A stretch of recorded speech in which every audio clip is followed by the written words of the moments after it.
നമസ്കാരമുണ്ട്. കഴിഞ്ഞ ദിവസം ആമസോൺ പ്രൈമിൽ വളരെ ആദർശികമായിട്ടൊരു ഇന്ത്യൻ സീരീസ് കാണാനിടയായി. ഞാൻ ജസ്റ്റ് എനിക്ക് ആ പോസ്റ്റർ കണ്ടാൽ ഭയങ്കര അട്രാക്റ്റീവായിട്ട് തോന്നിയിട്ട് ജസ്റ്റ് ഒന്ന് സ്റ്റാർട്ട് ചെയ്തതാണ് കേട്ടോ. ഗംഭീരം എന്നൊക്കെ പറഞ്ഞാൽ വളരെ മികച്ചത്, അങ്ങനെ പറയാൻ പറ്റുള്ളൂ. ഞാൻ ആ ഫസ്റ്റ് എപ്പിസോഡ് കണ്ടു തുടങ്ങി ഒറ്റ സ്ട്രെച്ചിൽ തന്നെ ഫുള്ള് കണ്ടങ്ങ് തീർത്തു. അത്ര മികച്ചതായിരുന്നു. ഹൊറർ, ഫാൻറ്റസി, ത്രില്ലർ അങ്ങനെ എല്ലാ ജോണറിലും നമുക്ക് പെടുത്താൻ പറ്റിയൊരു സീരീസാണിത്. ഞാൻ എൻ്റെ ഒരു ചെറിയൊരു കഥ പറയാം. ഒരു പെൺകുട്ടി, അവൾ കുറച്ച് ഫിസിക്കൽ അബ്യൂസ് അങ്ങനെയുള്ള കാര്യങ്ങൾക്കൊക്കെ ഇരയാവുകയും അങ്ങനെ ആ ഒരു മെൻ്റൽ ട്രോമയും കാര്യങ്ങളിലൂടെയൊക്കെ കടന്നു പോകുന്ന ഒരു കുട്ടി അവളുടെ കാമുകൻ്റെ അടുത്തേക്ക് ഡൽഹിയിലോട്ട് വരുന്നതാണ്. അങ്ങനെ ഇവിടെ ഒരു ജോലിയൊക്കെ സെറ്റാക്കി കൊടുക്കും പയ്യൻ. അങ്ങനെ ഡൽഹിയിൽ വരുന്നതും പിന്നെ അവൾക്ക് താമസിക്കാൻ വേണ്ടി ഒരു ഔട്ടർ ഡൽഹിയിൽ ഒരു ഹോസ്റ്റൽ അവൻ കണ്ടെത്തുന്നതാണ്.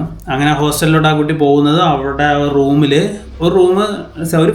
ഒരു ഫ്ലോറിൽ വളരെ എന്താ പറയുക, നമുക്ക് മിസ്റ്റീരിയസ് ആയിട്ടുള്ളൊരു ഫ്ലോറാണ്. ആ ഫ്ലോറിൽ ഒരു 4 പെൺകുട്ടികൾ ഓൾറെഡി താമസിക്കുന്നുണ്ട്. അവരാരെയും ആ ഒരു റൂമിൽ വേറെ റൂമുണ്ട്, അവിടെ ഒരു റൂം കൂടി ഉണ്ട്. ആ റൂമിൽ താമസിക്കാൻ ആരെയും അവർ സമ്മതിക്കാറില്ല. അപ്പോൾ അതിൻ്റെ ഒരു സ്റ്റോറി ഉണ്ട് അവരുടെ. കാര്യം ഈ 4 പെൺകുട്ടികൾക്ക് ഈ ഹോസ്റ്റലിന് പുറത്തോട്ട് ഇറങ്ങാനും പറ്റത്തില്ല. ആ റൂമിൽ എന്താണ് പറയുക, അവർ പറയുന്നത് നെഗറ്റീവ് എനർജി ഉണ്ടെന്നും ഒരു ആത്മാവുണ്ടെന്നും ഒക്കെയാണ് അവർ പറയുന്നത്. അത് സത്യമാണെന്ന് നമുക്ക് പോകെ പോകെ മനസ്സിലാവും. അത് ഭയങ്കര ഗംഭീരമായിട്ടാണ് എടുത്തിരിക്കുന്നത്. പേടിക്കൂടെ, പ്രേതം എന്നത് ഹൊറർ എക്സ്ട്രീം ആ സാധനമാണ് ചെയ്തു വെച്ചിരിക്കുന്നവർ. പിന്നെ ഇതിൻ്റെ അകത്ത് രണ്ടാമതൊരു ഈ പെൺകുട്ടികളുടെ ഒരു കഥ, പിന്നെ ഈ താമസിക്കാൻ വരുന്ന പെൺകുട്ടിയുടെ ഒരു കഥ, പിന്നെ ഇവർ രണ്ടുപേരും അല്ലാതെ പിന്നെ ഒരു മന്ത്രവാദിയുണ്ട്, പുള്ളിയുടെ ഒരു കഥയും കൂടി ഒരു സൈഡിൽ കൂടി നടന്നു പോകുന്നുണ്ട്. പുള്ളിയുടെ കഥ ഗംഭീരമാണ് കേട്ടോ. പുള്ളി എന്തിന് ചെയ്യുന്നു, എന്താണിത്, നമ്മളെ കൺഫ്യൂസ് ആയി കളയും കേട്ടോ. അമ്മാതിരി സാധനമാണ് പുള്ളിയുടെ കഥ. അങ്ങനെ ഈ 3 കഥയും കൂടി മെർജ് ആയിട്ട് ഇങ്ങനെ വന്ന് ഒരു നിപ്പുണ്ട്. ആ നിപ്പിലാണ് IMDb 7.5 റേറ്റിംഗ് ഇതിന് കൊടുത്തേക്കുന്നത്. അത്ര ഗംഭീരമായിട്ടാണ് ഇതിൻ്റെ ഒരു മേക്കിംഗ്.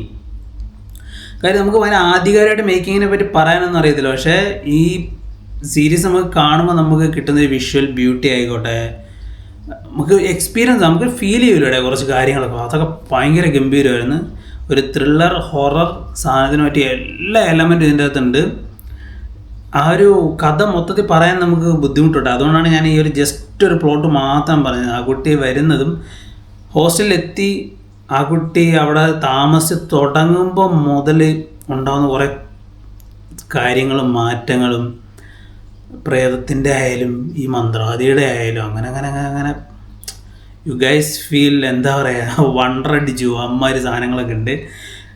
ആമസോൺ പ്രൈമിൽ അവൈലബിൾ ആയിട്ടുള്ള ഈ സീരീസ് കണ്ടിട്ടില്ലാത്തവർ തീർച്ചയായിട്ടും കാണണം. 2025 ഞാൻ കണ്ട ഏറ്റവും മികച്ച സീരീസെന്ന് എനിക്ക് തോന്നിയിട്ടുള്ളതാണ് കേട്ടോ. അത്ര മികച്ചതാണ്. എല്ലാ ലാംഗ്വേജിലും അവൈലബിൾ ആണ് ഈ സീരീസ്. സീരീസിൻ്റെ പേര് കൗഫ് എന്നാണ്.